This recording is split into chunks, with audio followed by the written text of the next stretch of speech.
Now, I was telling you, mouse. Mouse is used to point something. Suppose you have any letter in MS Word. Okay, you want to control the cursor of that screen. Okay, you can control it using mouse only. So mouse is another very important input device. So we can say keyboard and mouse are the two most commonly used input devices. Now next to come to the topic scanner. Let us see what is a scanner. Scanner is a device that reads text or pictures printed on a paper and translate the information in such a way that the computer can understand. You can see the image is like a Xerox machine only, okay, wherein you can put your photograph and the image can be scanned and it will appear at the computer monitor.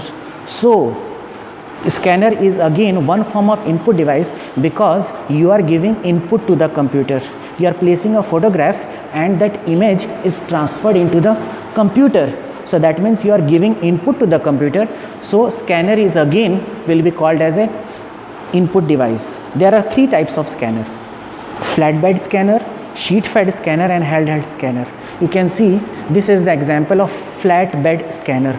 Okay, flatbed scanner is it can be kept on a table or something like that, and you can put the image there and it will be copied and it will appear at the computer monitor. Handheld scanner, while through hand only we can use it. Okay, you can hold the scanner like this and you can scan anything and it can be used like that.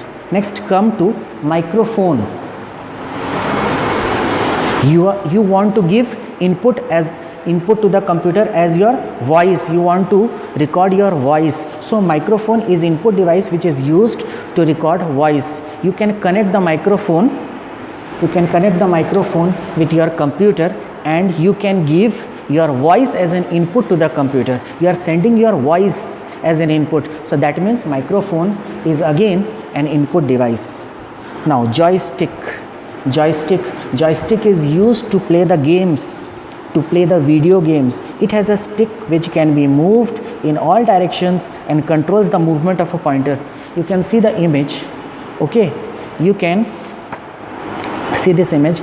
This joystick can be used to play various video games, okay, wherein you can control the movement of that object using this joystick. So joystick also, I am controlling the movement on the screen. That is why joystick can be called as input device. Light pen is again a very important device. Light pen is used to allows the user to point to displayed objects or draw on the screen. Suppose you want to click something, okay, we can use it through the mouse, but if you want to click it as an external device, that means from outside I can point it directly like that. So light pen can be used as an input device used to point out something. Or suppose I want to click any file or a folder, I want to draw any object on the screen. So light pen is also used for that.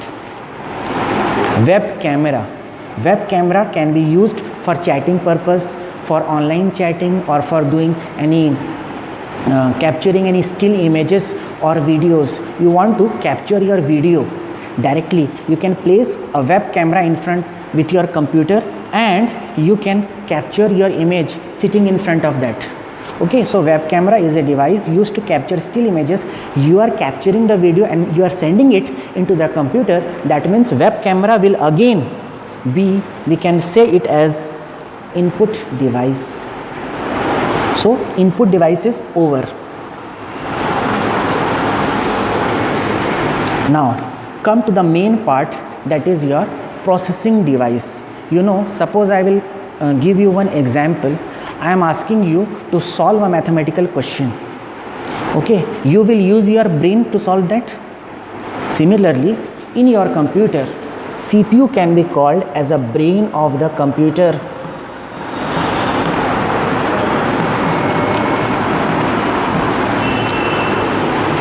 Whatever processing work will be done, it will be done inside the CPU only. Okay, CPU full form is central processing unit. Central processing unit, it is also known as the brain of the computer. Whatever instructions we are giving to the computer, whatever work we are saying to the computer, do this for me, that will be processed inside this CPU only. So it can be called as brain of computer.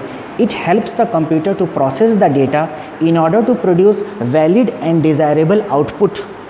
You will see the output only when it will be processed. So processing will be done here and output will be seen here. As I have told that previous example, 2 plus 2, if I am doing it, it will be processed here. Addition will be done here. Okay, all the things, all the work will be done here and you will see the output here. That is 4. 4 is your answer.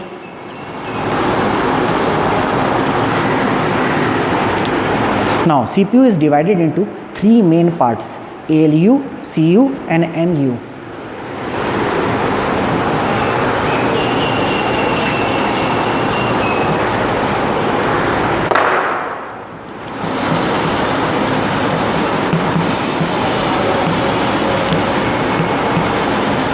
Let us see one by one.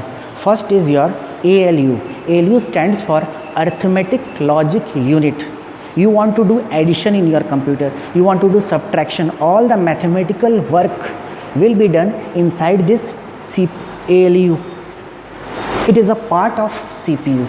Okay, all the mathematical work will be done here.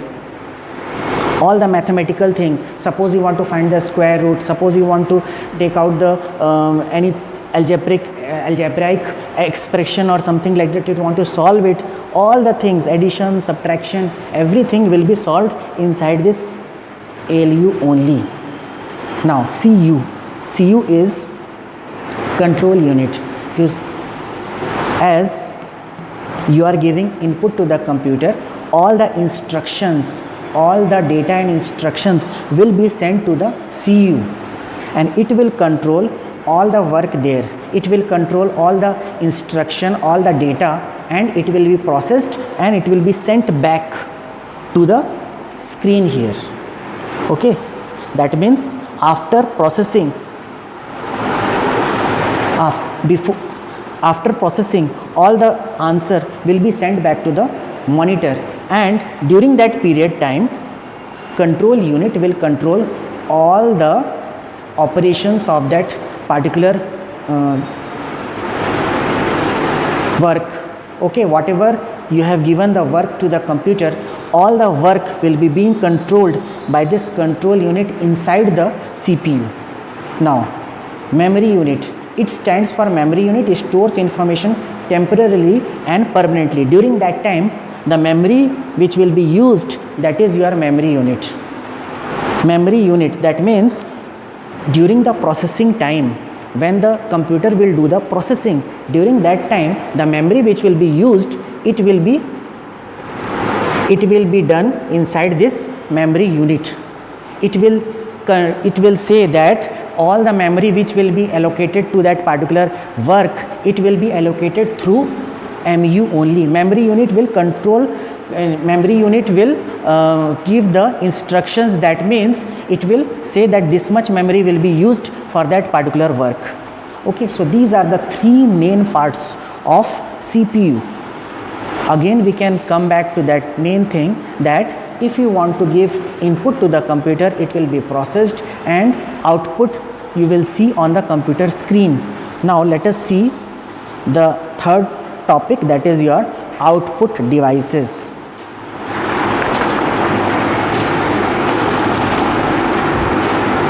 Now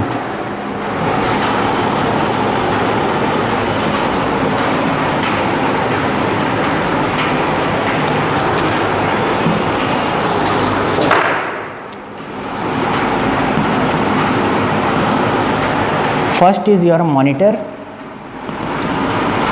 printer, speakers, and lot more are there, but to sum up, let us see these 3 only. Monitor can be called as VDU also, visual display unit. All the answers which will be processed it will be shown on this monitor only. You can see the example. If I am solving it, you are seeing this answer on the computer screen, that means on the monitor. So monitor can be called as output because it shows the result, it shows the answer. So monitor is the main output device. It is the screen of the computer and looks similar to a television. You can see here, computer monitor is somewhat like a television only, but it is totally different. It displays the result after processing the data or instructions given by the input device. Okay, that means you will see all the answers in your computer screen, that means in your computer monitor. The output which we get on a monitor is called a soft copy. You know, computer solves all the things and everything is being done as a form of a file or a document or a folder. So it is being saved as a file here. So whatever file you are seeing it, that file can be called as soft copy. But as I have not saved it here, it will not be saved. It cannot be said as a soft copy until I have to save it as in the form of a file. Now let's come to the new thing, that is your printer. What is a printer? Printer, as the name suggests, printer is used for printing. If you want to take a printout,